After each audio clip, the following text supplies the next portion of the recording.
You're now listening to Sound Talent Media. Check out more shows at soundtalentmedia.com. Hey, what's up, everyone? I'm Matt Migaki, the vocalist of Cryptopsy and the host of the Vox and Hops Metal Podcast, where I sit down with fellow metal musicians. We talk all about their lives and music while sharing killer craft beers. If you've ever wanted to sneak backstage and share a beer with one of your favorite musicians, well, Vox and Hops is the podcast for you. This week on the podcast, I dropped a killer episode with Johannes Ekström of Avatar. There is this episode and over 440 other ones to help you enjoy life, metal, and craft beer. So what are you waiting for? It's time to become a Vox and Hops head. Cheers!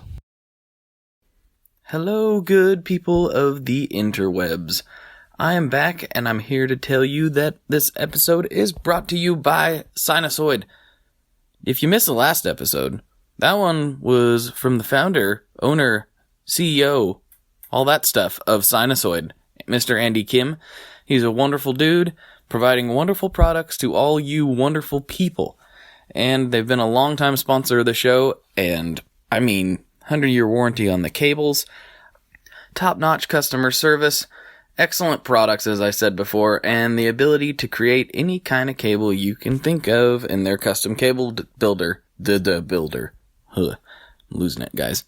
Or if you don't see it there, you can email them. It's all, if they don't have it on the website, there's a good chance they can figure out how to get what you need. So go to sinusoid.com, support the show, support them, and treat yourself. Most importantly, treat yourself.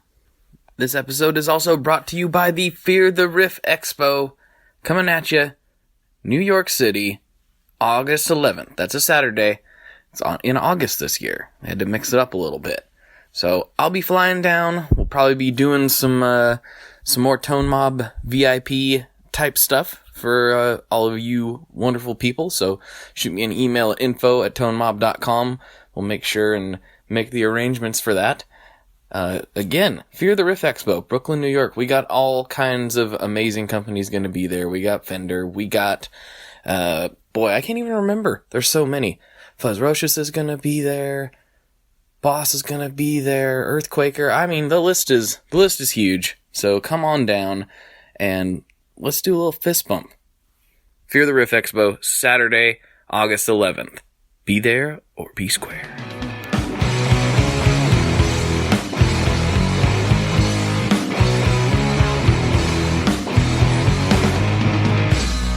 Okay, everyone, welcome back to another episode of the ToneMob.com podcast, show about guitar tone and the people behind it.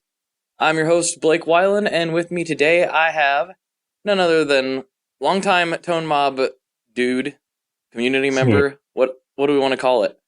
Sean Wright of Lollygagger Effects. Yeah, instigator. No. Instigator? No. Hey, how's it going? Pretty good, how are you? As we were just talking briefly before, I'm trying to not be angry about how hot it is, considering how cold it was this winter. Yeah, kind of in the same boat. It's like, if I wanted to live in California, I'd live in California, So that's true. Just all of a sudden decided to be 90 degrees or something ridiculous. Yeah, pretty close here, too. Yeah. Where is here for the listeners? I know I'm going to ask you a lot of questions today that I already know the answer to, just because we've interacted in the Facebook communities and whatnot for so long. But this is for the listeners, yes. That's right. So I am based in northern Michigan. If you were to look at the mitt, I'm by the pinky. Okay. It is a myth, you can tell isn't people, it? Yeah, you can tell people from Michigan because they point to their hand when they tell you where you're from. That's funny. I never noticed that. That must be a very local thing. I've never heard of that. It's a very before. Michigan thing, yes. Nice. Born and raised? Born and raised in Michigan, but I was born outside of Greater Detroit, and then we moved up to northern Michigan, I think, in 1977, I think. So for the most part, most of my childhood and, of course, my adulthood. Right here? Mm-hmm. Nice. Well, why don't we start off that's probably a good place to start off would be the classic. What's your musical backstory and how did it get you to kind of doing the things you're doing today?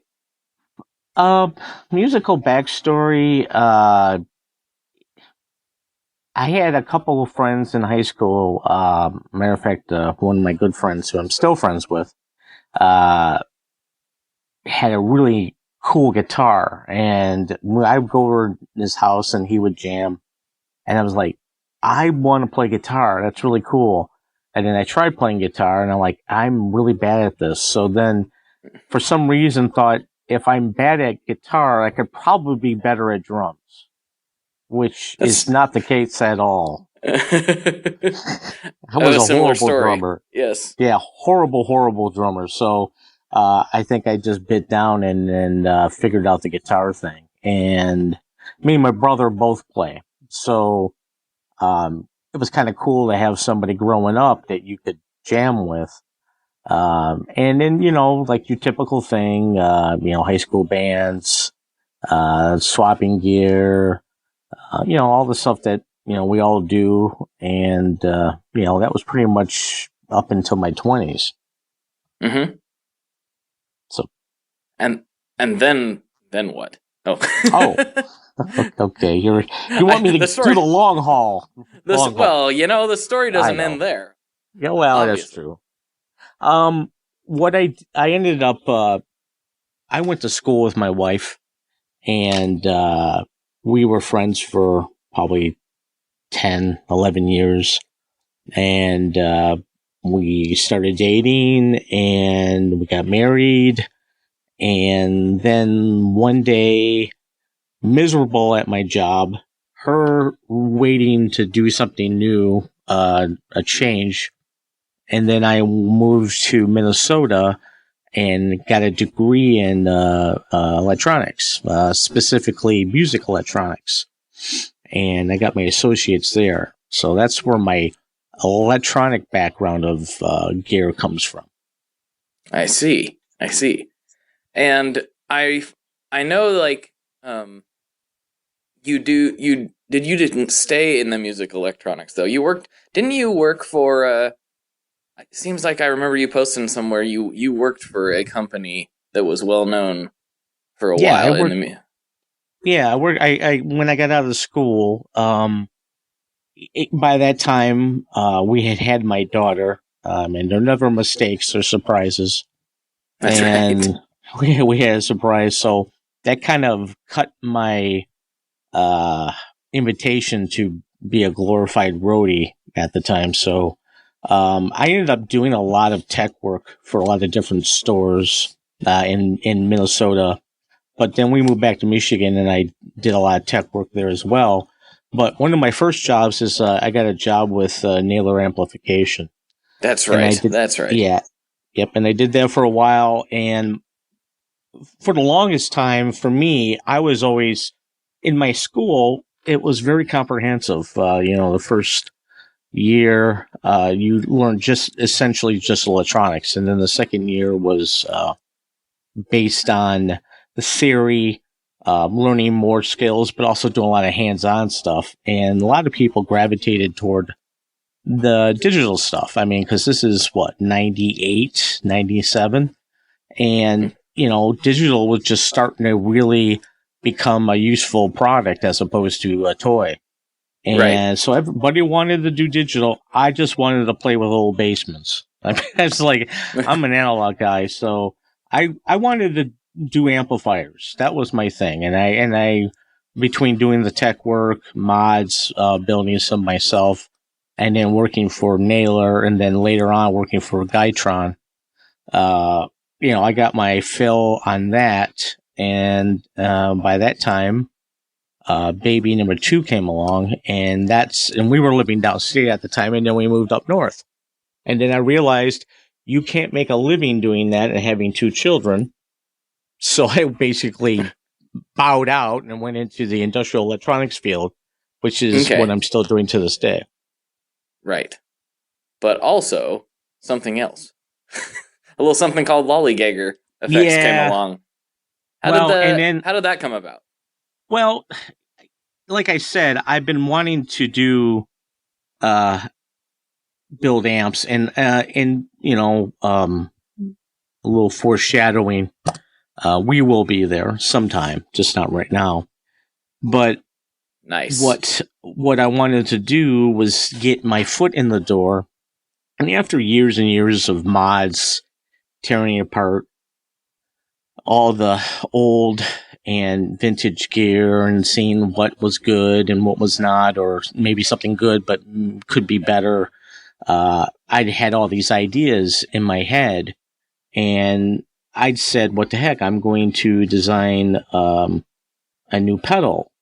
And what I came up with was the concept for the Canalia, which was our big foray. And doing that and having those units sell, I basically kind of made a company. I didn't really set out to make a company as much as I just wanted to make some product.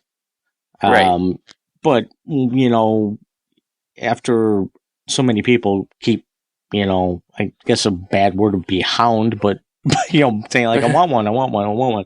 So we started the company in 2012. And, but the first 2 years was really basically on a hobby level. I mean, when I had time, or I would tell people X amount of weeks because, I got other stuff I got to do too. And it wasn't until like 2016, late 15, that, we turned in LLC, and then we became more involved in putting the product out. And that's kind of when Colette, my wife, came aboard. And it was a godsend, because even though, and I'm sure we're going to talk about this, but the exterior concept of Lollygagger, she has way more aesthetic design and quality than I do. So it really worked out where she could do that, and I can do the design, circuitry, and the insides and the assembly and all that. Yeah, that's cool. I mean, for those that don't know, maybe we can kind of talk about the outside of them and what is different about them compared to most companies.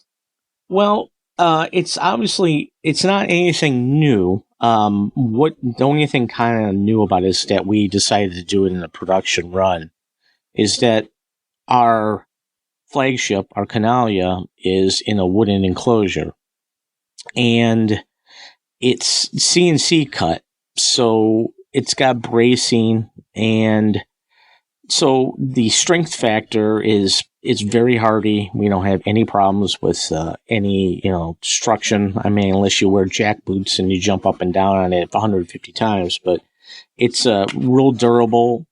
And then we wanted to do some really cool aesthetic looking things, and that's when Colette came in. And then we started doing figured tops. So we right now have a special line, which is our figured wood line. And then we have a standard line, which is just hard rock maple. It still looks beautiful. You just don't have the added bling that you would with the special. Right. I mean, it seems like I recall somewhere that there was some concerns about it being wood raised, and you responded by parking a vehicle on it. Yeah, it's funny because I was mowing the lawn, and it was a hot day for spring, and I had a couple barley pops, and when I have a few beers, I start thinking in my head, and oh, by the way, don't try this at home.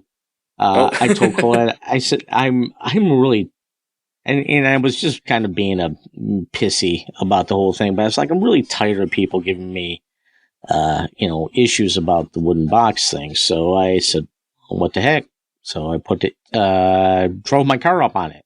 Right. And I didn't even use a ramp. And the thing is that the first part of it, you can actually see the box going across the, concrete. And I'm like, I'm trying to prove a point. Right. But then the tire finally gets up on top of it. And, I think it's roughly on that side of an axle is roughly about 500 pounds, if not more. And and then one guy came out and said, yeah, but it don't have switches on it. So then I got one and I put switches on it and I backed over that. It's just like, it's never good enough. Anybody's doesn't matter if it's an aluminum or a wood enclosure. Your switches are going to be at risk regardless if you really are parking vehicles on your pedals. Correct. But we were able to drive over it and it was still intact and no problems. But so the hardest part the whole thing about the wood concept came is that I don't know if you're like me, but sometimes I just have these thought processes where I just kind of let myself go into a different place. And I thought, you know what, I would like to try to do this concept.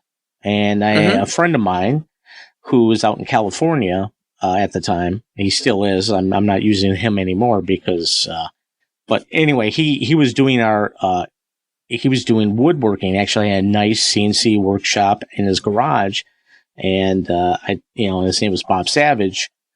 And I talked to Bob, and over probably about 3 or 4 weeks of back and forth, and we got our first demo. And it looked great, but there were some things that needed to be changed, nothing major. But then, unfortunately, Bob decided he didn't want to do wood anymore. He had bad allergies. So it can wreak havoc. So now I'm having him done a half an hour away from where I live. So it really kind of worked out. Nice. Well, they do look really good. I remember first time you and I had any direct online correspondence, I believe it was through Instagram, and your handle was just your name.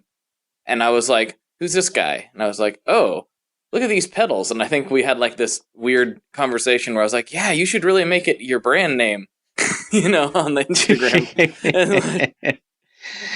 Well, it was so funny because I didn't do Instagram until I heard you on the podcast about 2 years ago. I remember you being emphatic about, if it wasn't for Instagram, I would not be in the position that I am right now. And I'm thinking to myself, you mean the place that shows girls doing duck faces and mom's apple pie? And I was like, how is that helping? And that's what forced me to kind of take a look at it and went, oh, wait a minute, this is a lot more different or the potential is a lot more different than I thought. So that, and you saying, you should probably put your company name on there. It was like a learning steps, but it was a big deal for me. It was definitely a game changer for us. Yeah, it's still my favorite social platform, by a long shot, especially for the kind of stuff we do. It's a lot easier to just make your feed into what you want it to be. Granted, it's had some challenges since I first started. I don't like it as well as I used to, but it's still my favorite platform by a long ways. It's just enjoyable to interact on for the most part. And what's weird is, while there are a lot of trolls, it seems like a lot less for whatever reason than other platforms. And I don't know if that's because people that follow you is mostly because they're interested in what you're doing. So they're not going to, have a bunch of negative things to say or what. Don't get me wrong. There can be anything, but it's just I just very seldom get told to kill myself on there versus some versus YouTube or something. Well, I got to tell you, I think it's each social platform has kind of different kind of vibes. I think the vibe on Instagram is a really healthy vibe. I mean, yeah, you'll get your asses that will say stuff sometimes, but I think the community in itself is kind of polices itself. So you don't get nearly as much as that as you would Twitter and YouTube are they're like the Wild West. There are no sheriffs. It's anything goes. And that's why I pretty much just limit myself from that, because, I understand there are people that have to use those platforms for whatever they're doing, but I just don't go down that road. To me, it's like it's all I can do to just keep on top of the little stuff that I do right now, you know? Yeah, I hear you. I mean, I see why those other ones are important, and YouTube especially, because it's like just, it's like having your, literally having your own TV channel, basically. Mm-hmm. I understand why it's important, and for brands and businesses to do that, but like on a personal daily use, my use for YouTube is to go to see the video I wanted to see, and then that's it. Like, Yep. It doesn't go in. I don't like to read the comments unless I absolutely have to. They get ugly. And I rarely ever rabbit hole on YouTube. I go there like shopping. I go there, I get my milk and bread, and then I go home. You know, I don't go, let's go browse in this aisle, because you don't know what you're going to find, and you're like, wow, I just wasted an hour trying to figure out what this guy was doing, and then no. I'm in and I'm out. Yeah, that's pretty much what I do too, but I know lots of people that use it as their main entertainment source. Yeah. And that's fine. It's just not how I use it, I guess.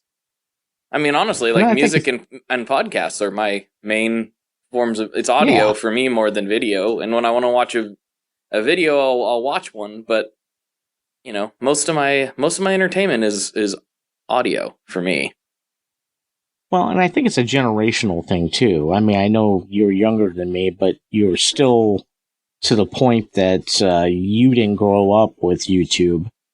Right. As opposed to, like, my son, who grew up on YouTube, and everything is YouTube. I mean, he's on it, it's like Snapchat. He's on that constantly, and I think we aged out of those, so that's probably one of the reasons, too.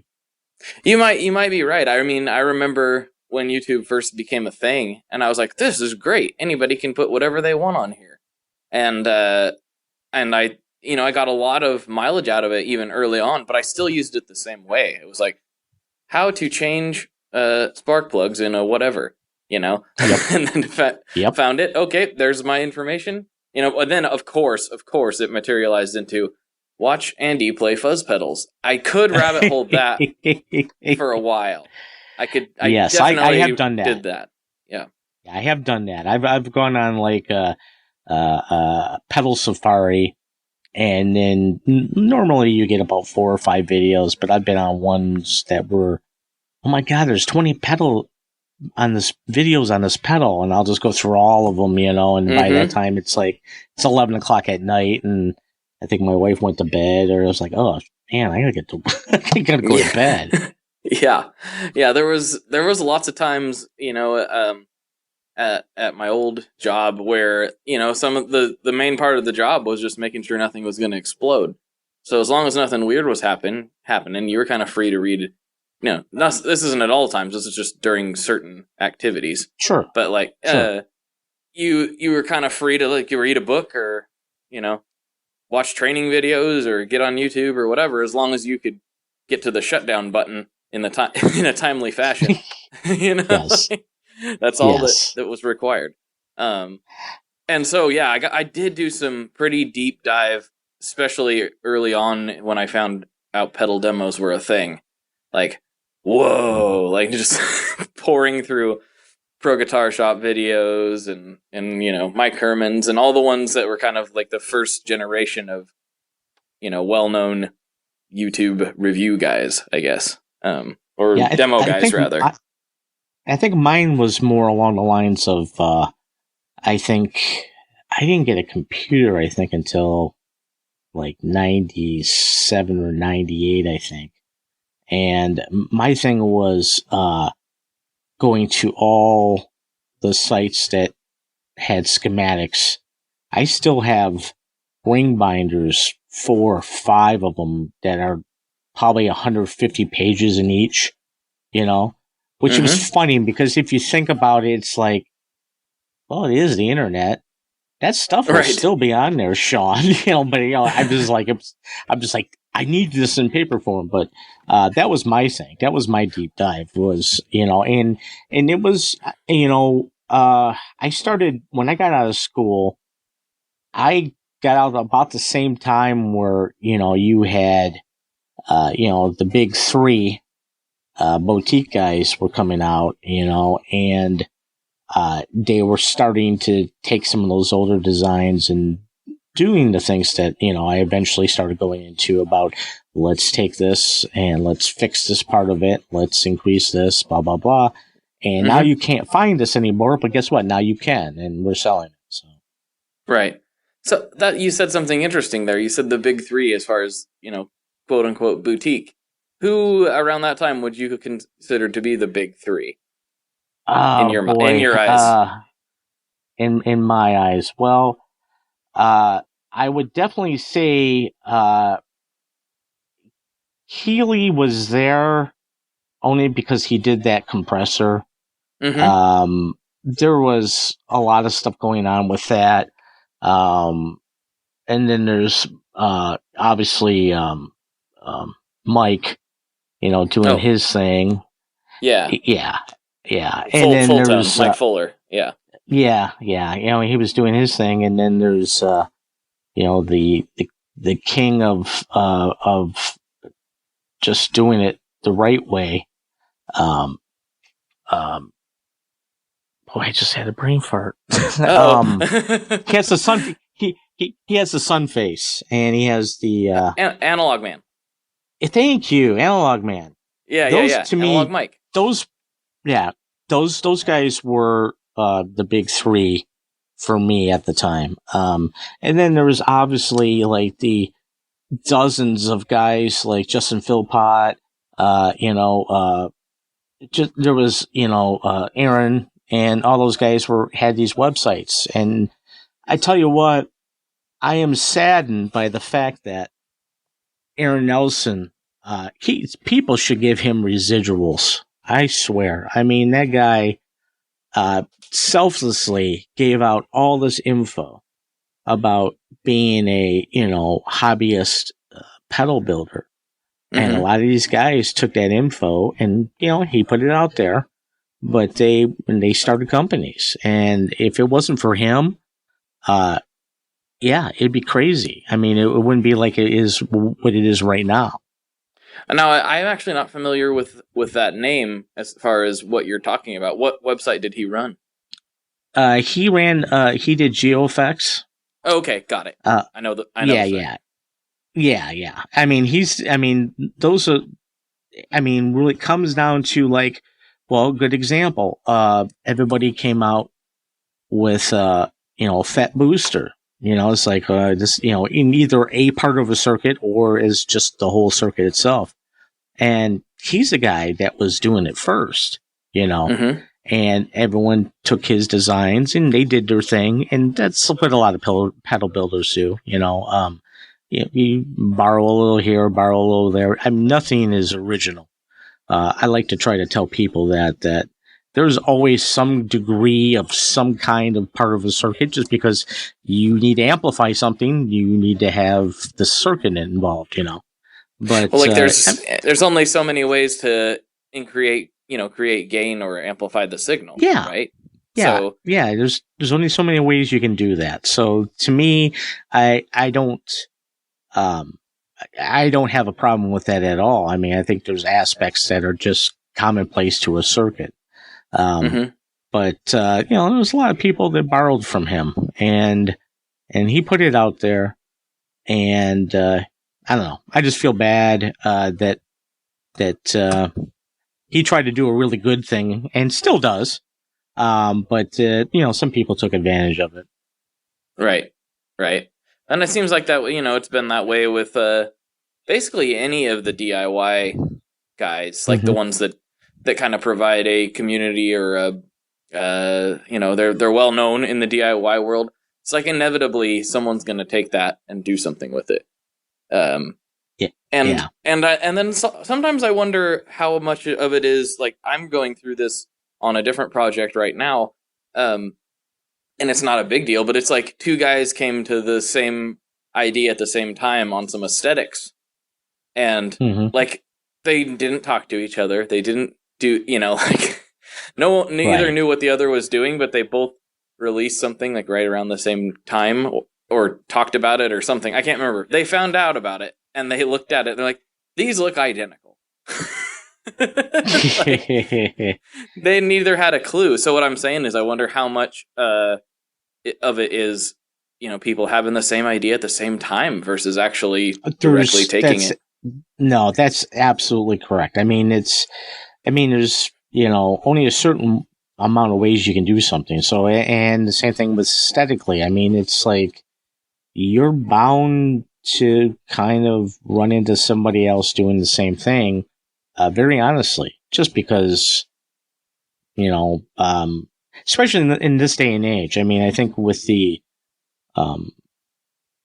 new culture of part companies that specialize for the DIY community, right? There's 1959 BB, Hammond box. There's only so many things you can do with that thing, So right. So it's colors, I mean, basically, and there's only how many primary colors? So that's going to happen. Yeah, I mean, we got a huge rainbow to work with, but some of them don't look good. So no. Like, no. You're trying to make a product that's going to appeal to customers. I don't know. Like, I used to really be critical of some of that stuff. Like, oh, this guy ripped this guy off, and sometimes they did. Right. But sometimes it's just by chance. Yeah. And I'm having, like I said, kind of seen it firsthand now. It's like, wow, this was just really two guys that both came up with a really good idea at the same time. Yeah. And I'm not trying to degrade the builder force. I'm just that can happen, but like you said, a lot of it is. And another thing is like a song. Like if say you heard a song when you were like 10 years old, whatever, and you had this chord progression in your head from that song, and then you're 16 and you're writing a song, and you're like, yeah, I like this riff. It's just really great. And then you don't realize subconsciously you incorporated that melody that you heard maybe once or twice, and you're like, I just wrote a song that sounds like Stairway to Heaven. What the heck was I thinking? And I think the same thing with when you look at so many circuits, you're bound to get some ideas, and maybe you don't even realize it, So I think for the most part, I mean, we're pretty lucky. The builder community, for the most part, is really super strong, and it's very proactive, and it's also very communicative. It's a lot of the community, the talking, the helping out. I don't know what it is in the other type of building schemes of guitars or amps or anything like that, but the builders are usually very selfless and tend to be very sensitive about certain things. Like, hey, I didn't mean to step on your toes. I'm totally cool with changing that name or whatever. And that allows us not to have many problems, I think. Yeah, for sure. I mean, for the most part, we've talked about that a lot on here.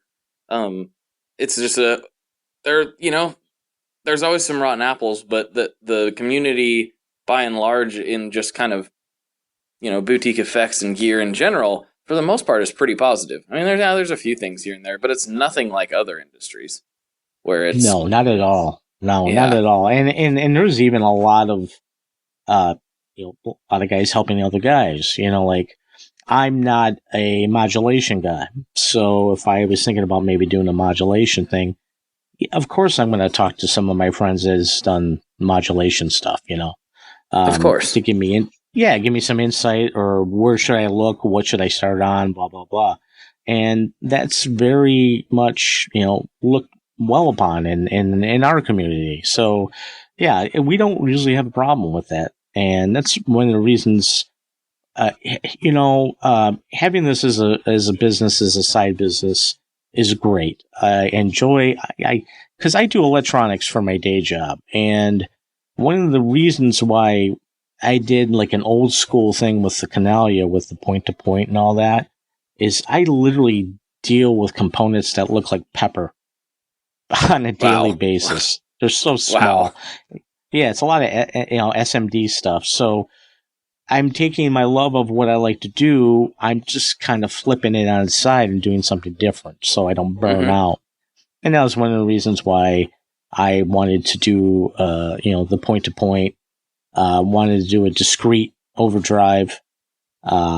And have the old school thing, but with new school technology to, secure it and make it even better than it would have been back in the day. Mm-hmm. So how you deal with things the size of pepper? Like how do you solder a grain of pepper? Oh man, it's not easy. Well, and a lot of that stuff we have sent out, so I don't have to do a lot of it. If I do, it's usually because I have to repair something. And the problem with solder and the problem with heat is that solder likes to follow heat. So when you solder something and you have your tip on that solder and you try to pull that tip away, you're going to pull the part away. So there's a lot of trying to stage something to hold the part down so you can pull away from it.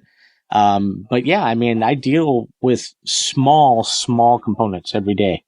And I also deal with QFPs, quad flat packs, 130 pin chips and such. Yeah. And I love it. I love what I do. But I also don't want to take it home. And right. So we decided we wanted to do that with the Canalia, and we just thought it was a good look, and we went with that. With our new release, we are going to stick with the outside being still wood, but we are going to be using a PCB inside. And that allows us a couple things. It allows us to reduce the price because it is a intricate circuit, and it also allows us to, because we're only introducing one color, and our new release, our fuzz, our cherry box fuzz, it'll be one color. So we will actually be shelving these units. So when you want one, it gets shipped. So one of the downsides of doing custom stuff like we do with the Canalia is it sometimes at the very most, it's usually not more than 2 weeks. And lots of times it's way below that. But, people buy something and they want it. And I know I do. Mm-hmm. So we made a decision that and Colette came down with the design. We're doing a slope front. It's going to be reminiscent of the Gary Hurst tone bender. Cool. We have a really cool, and we're doing it out of hickory, which people are very confused by. But the thing about hickory is it's an open grain wood, and if you do a first coat of translucent black and then do the red on top, the black will soak into that grain, and it makes the grain really pop. So on top of it being a little bit of a cheaper wood, so that again brings our prices down. It's a more durable wood, and the aesthetic value on it's insane. I mean, Colette worked for almost a month and a half just trying to get a color match that we really liked. Mm-hmm. And it's going to be awesome. And like I said, we can put it on the shelf and then, ship next day or at least in 2 days. Mm-hmm. So we're trying to keep some of our brand, for the most part right now, is based on we're the people that do wooden enclosures. Right. So we want to keep that, but we also want to adapt and grow and, be able to, fine tune things so we can get stuff out to the public in a timely manner and still have a really great product. Mm-hmm. That'll be cool. I think that's a good move. Like you said, people are used to Amazon, and they buy things and they want it right now. And I totally get it. Like you said, I do the same thing. I don't really want to wait too much, too terribly long. Right. But at the same time, for what you do, and I think the Canalia will always, make sense to have around for the most part. You know, you just build them as you have capacity, and people like that custom touch. And but the cherry box, that concept, it'll be really interesting to see what that does for your brand. I think it's the right move.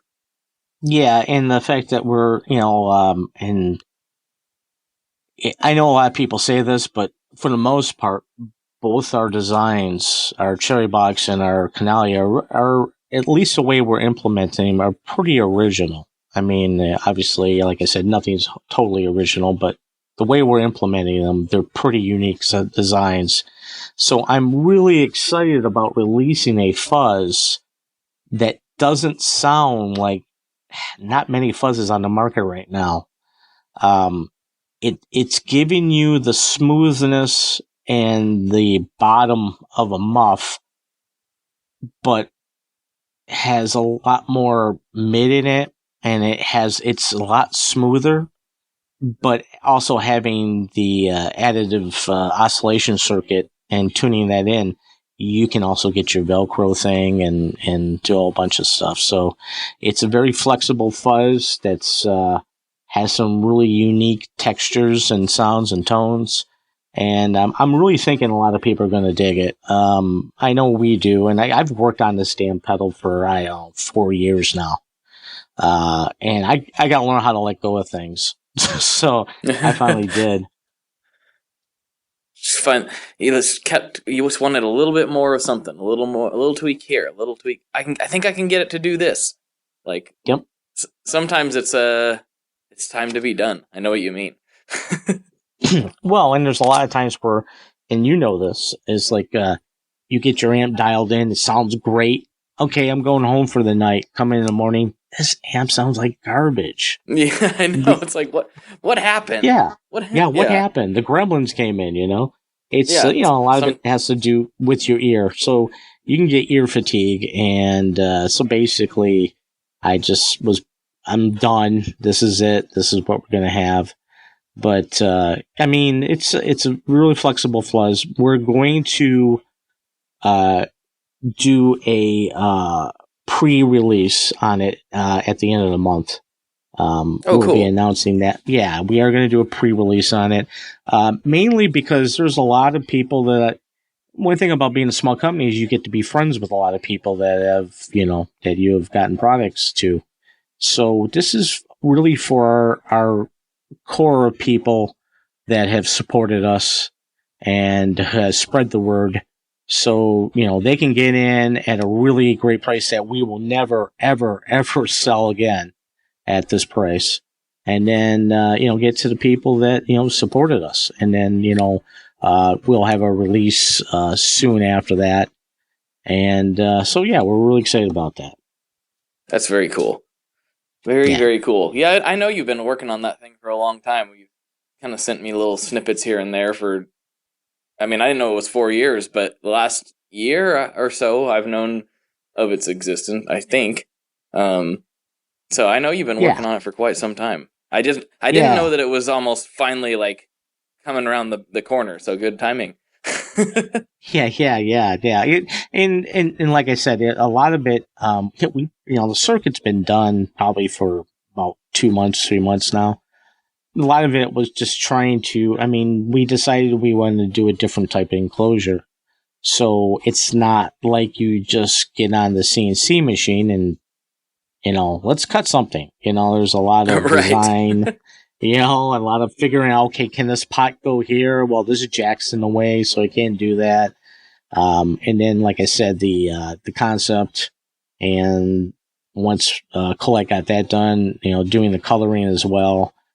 So yeah, really, we're right around the corner, and I need to send out a few for some our demo peeps, and as soon as they get them and they get their stuff in the can, then we're gonna make our release date, our pre-release date known. Nice, that's very cool. We want people to hear it before it's like, looks great, but a lot of people want to hear what something looks like, or hear it too. So we want to make sure the whole package is out there so people can make a decision on what they think it's up their alley or not. Right. And you know what? I gotta say, I really love demo guys. they've completely changed the buying experience for guitar pedals, because I can almost, like, if there's enough demos by enough guys, I can almost guarantee if I'm gonna like something or not. Like, without fail. Or at least you'll know, like, okay, I can still have interest in this because what I'm hearing is, or as opposed to, I think that would be cool, and then you see 2 or 3 demos, and you're like, this is just not my thing, It helps. It's really helpful. And plus, all the ones that, like, you or I would point anyone to send stuff to, like, there's so many good players. It's just another outlet to hear. It's kind of weird to think about, but it's actually another outlet just to hear music at times. You listen to the pedal, but it's like there's a song, who doesn't like listening to songs? So that's true. The internet's weird. Like, we were talking about YouTube comments and stuff being atrocious, but, like, overall, let's stuff like this happen. And, let's the communities kind of pop up and be able to engage with people you never would have talked to otherwise. So it's just like, I don't know. I think overall the internet's a good thing. We just have to figure out how to not be jerks on it, and then we'll be fine. Yeah, I agree. I think for the most part, the internet's a really good thing. Just stay. We got to be cool with each other, and sometimes, if you don't feed the dog, it won't bug you. You know what I mean? It's true. It's very true. Yeah. This is funny. This is like, I told you I was recording a Chasing Tone earlier with Brian, and we had the same kind of conversation.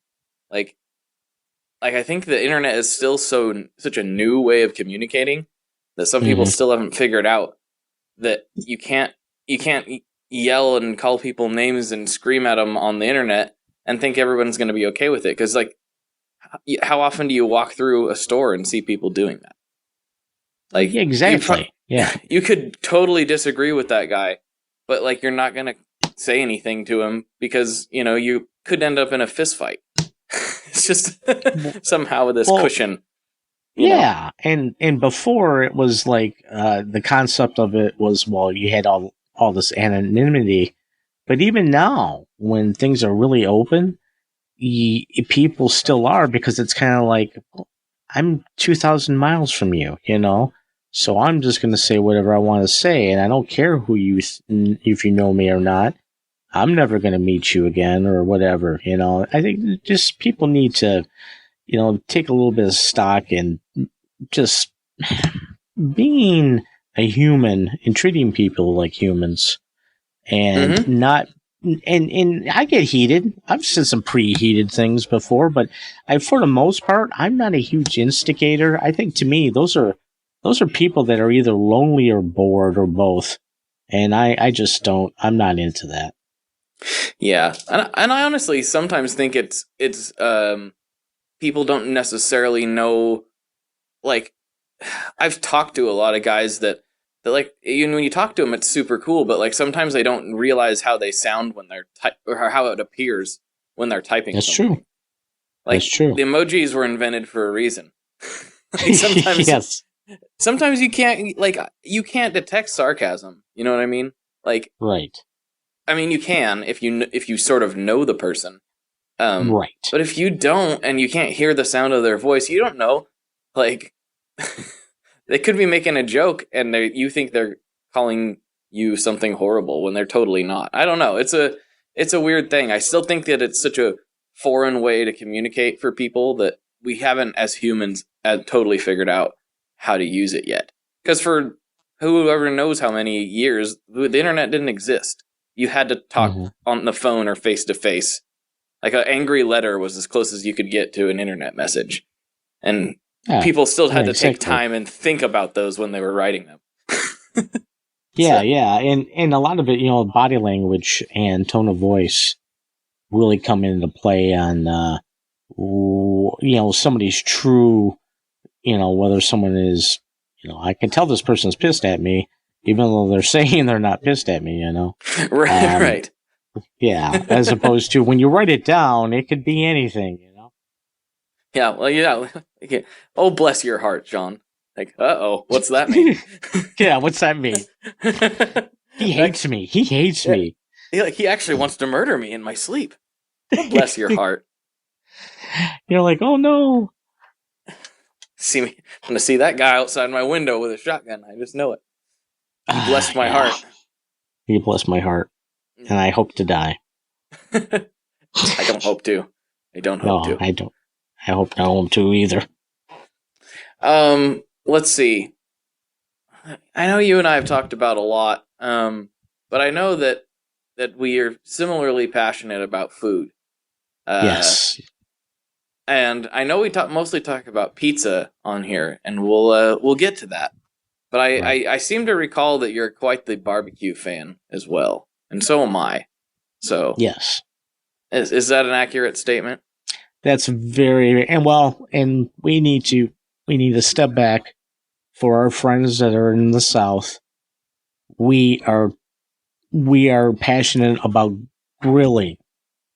Oh, because barbecue is one thing, grilling is quite another. And this is a good point.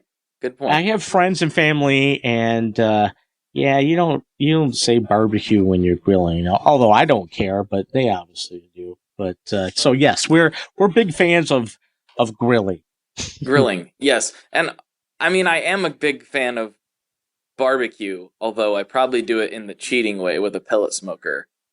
So I don't know if I don't know how legit that is for the southern listeners. Does it need to be in like a pit?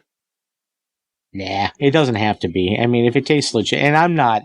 There are a lot of people that have a tendency to want to pick on the nth degree. My thing is, if you're making something you dig and it tastes good and you like it, that's all that matters. I mean, half of the thing about barbecuing or grilling or whatever is that you're creating something and you're outside, and like here in Michigan, we grill 365. I mean, I'm in February, I'm out in my grill, grilling chicken breast because I just enjoy it and that's what I like.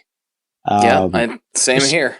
Yeah. So to me, it's about enjoying the weather, enjoying what you're doing.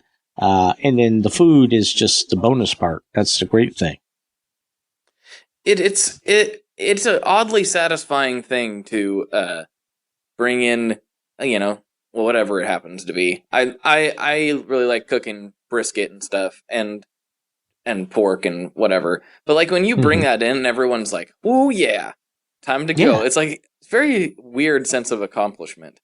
Like something I never really thought about till recently. Well, and I think a lot about part of it is that we as a society, and I'm not trying to make this, let's pick on Humanity Day, but we as a society are so ingrained in our head to get things now.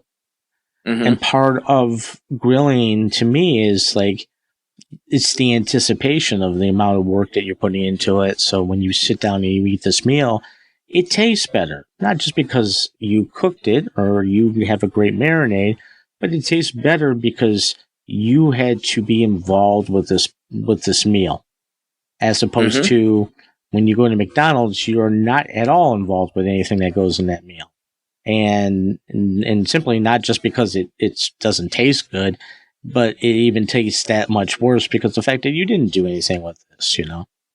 That's a good point. I think sometimes the labor is a reward in and of itself, and that applies with a lot of things. Whether you're building pedals or building my son's tree fort, it's like get done and look at the thing. It's like, yep, I did that.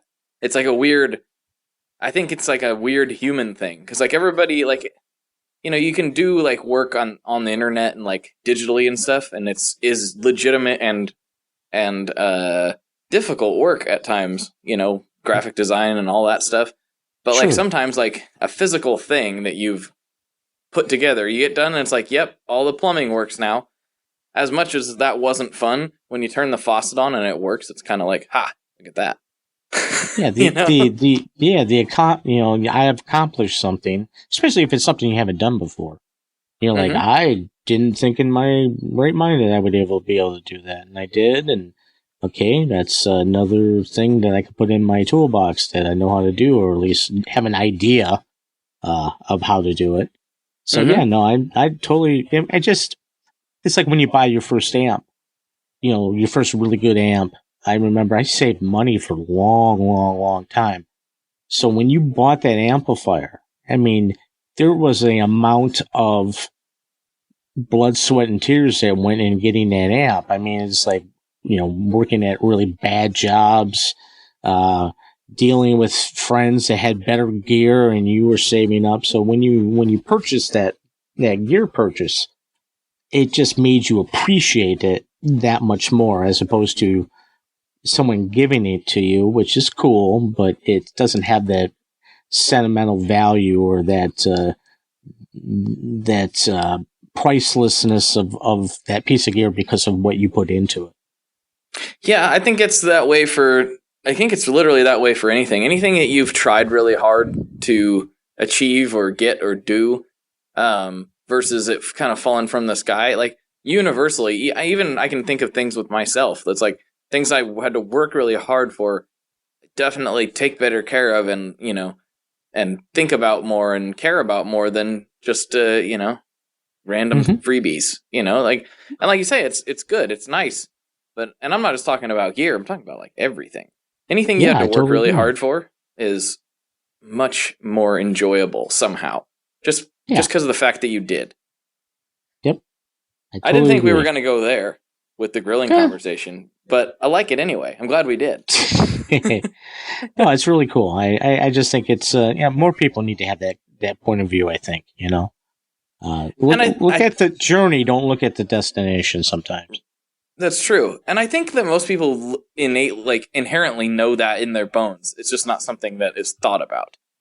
Mm-hmm. Like, I think almost anybody can point to something in their life that they had to put in some sweat for, and they know what we're talking about. I think everyone knows what we're talking about. Absolutely. So we are getting to near the end, since we didn't talk about this yet, but, well, you and I have talked about it many times, but the listeners haven't. So, Sean, what kind of pizza do you like? All right. I have two answers for this, okay? And I need to be cut a little bit slack because I'll explain it to you in a second. Okay. My favorite pizza is, I'm a big margarita fan, okay? Okay. And my buddy Paulie has an outside, superly efficiently engineered pizza oven. Oh. Okay. Mm-hmm. And he has, wood in it, and he doesn't use any external or internal heating. He chops his wood, he puts it in, it takes about 2 hours to get up to heat. And I have a video somewhere, I should post it again. We cooked a pizza in 90 seconds.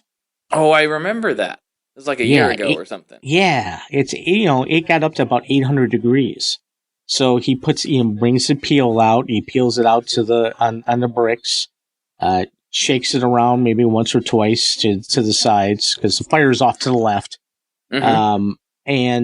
But that, to me, the ingredients, his dough, his sauce, but that taste you can't get away from. So I gotta say that's my favorite. Regular pizza at like a pizza joint and stuff. You know what? I am not a purist. I like a salad on my pizza, and I know people they dog me for it, but I'm the big supreme guy. I like my peppers. I like my onions. Hamburger does not belong on a pizza. It does not belong on a pizza. Oh, anyone that thinks so is wrong. It doesn't belong on a pizza. I'm wrong. Yes. But mushrooms, pepperoni, sausage, and black olives. That's me. That's my pizza. That's what I like. I like that too. I would totally eat that pizza. I'm a big fan. I go on both sides of the equation. I'll have pizzas like what you just had, and then sometimes just pepperoni is what I need, or just cheese. If I'm like, I could do just cheese on like a good New York slice. That's the thing. You can do like a really, like, my buddy Paulie makes very simplistic pizzas, but it's okay because you're having the great bread, You got the sauce, and you get some cheese and some basil and some tomato slices, and that's it. That's all you need, and it tastes like heaven. So it just depends can I on come what to Polly's house? Yeah, yeah. He also makes killer goat cheese too, and we have that on the pizza too. So yeah, he's the bomb. All of this sounds great to me. I love all of that. Yeah, other than any fool that puts pineapple on a pizza, I think pretty much anything can be on a pizza. I mean, what is that even? Yeah, I'm just taking a dig. Hey, whatever floats your boat on whatever you eat or whatever you cook, I'm all for it, man. As long as it doesn't require you hurting dogs or humans or elephants, put it on your pizza, man. Put it on your pizza. No elephant pizza though. Yeah, no elephant pizza, no dog pizza, no human pizza. Human pizza is the best. You ever tried it? No, I haven't had long pork. Oh, I shouldn't have said that on the air. This is going to be awkward. I'm going to have some explaining to do. You can't. Anybody seen Jess? I haven't seen him in a while. Oh. Yeah, where is that guy? That got weird, but that's what we do around here. Well, Sean, do you have any last little thoughts, notes, things that people should know about you or about your company or about anything? This is your moment to shine. We have been basically a one pedal company for a while now, and that was by design. We are going to be releasing 4 pedals in the next year. One obviously is coming up here soon. We'll have another release at the end of summer, and then we'll have 2 releases. One probably around after Christmas, and then one about this time next year. So we are going to turn into a multi-pedal company. So get ready, because here we come. That's awesome. Yep. Well, where can everyone find you and your stuff? Where do they go on the internet? You go on the interwebs. We have our Facebook, Lollygagger Effects. We are on Instagram, which is our favorite social media platform, Lollygagger Effects. And then you can go to our website, www.lollyeffects.com. All right. Perfect.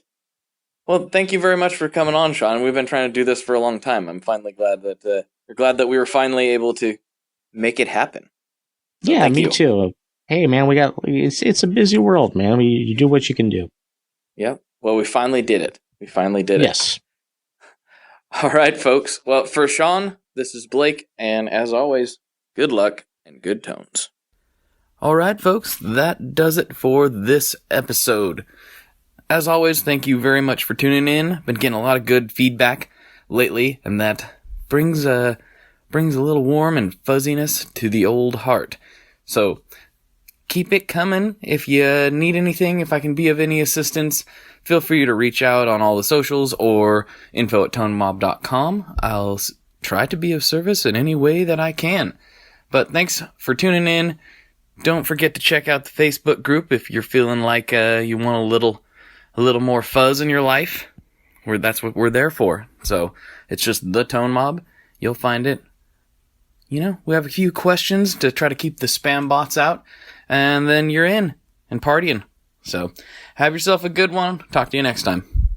One last thing before we totally sign off here. I just want to remind you that if you do any shopping at Stringjoy, that's Stringjoy guitar strings made in Nashville, that will help me out as well. As I've said for years, I'm heavily involved in that company, and I really do think they're making the best products on the market. So if you would like to try custom strings, go to tonemob.com/stringjoy and check them out today. I seriously love what the team down there is doing. I help them out with all kinds of things, and by you supporting them, you are also supporting me as well. And hey, you need some strings, so why not get some custom strings just for your guitar and playing style? Again, the link for that is tonemob.com/stringjoy, and that will take you right to their website, and you can do all your shopping through there, and that will help everyone involved out. So thank you very much. Talk to you next time. We are brought to you by the wonderful folks at Gun Street Wiring Shop. Yes, Gun Street Wiring Shop. I've talked about them before. I used to say based out of Bend, Oregon, but guess what? Sean moved to my neck of the woods. Sean's in Portland. Sean is awesome and has helped me with a bunch of stuff lately. And if you have wiring needs for your guitar, he can help you too. If you want to get weird with it, he can get weird. If you just need to spruce things up a little bit, there's your guy. He takes all the guesswork out of doing your guitar wiring, and he makes it simple, and his customer service is top-notch, and I can't say enough good things about Gun Street as a company. I really respect Sean and what he's all about, and the product is top-notch. I've got 3 different guitars that now have Gun Street harnesses in them, and I could not be happier. So go to gunstreetwiringshop.com and check them out.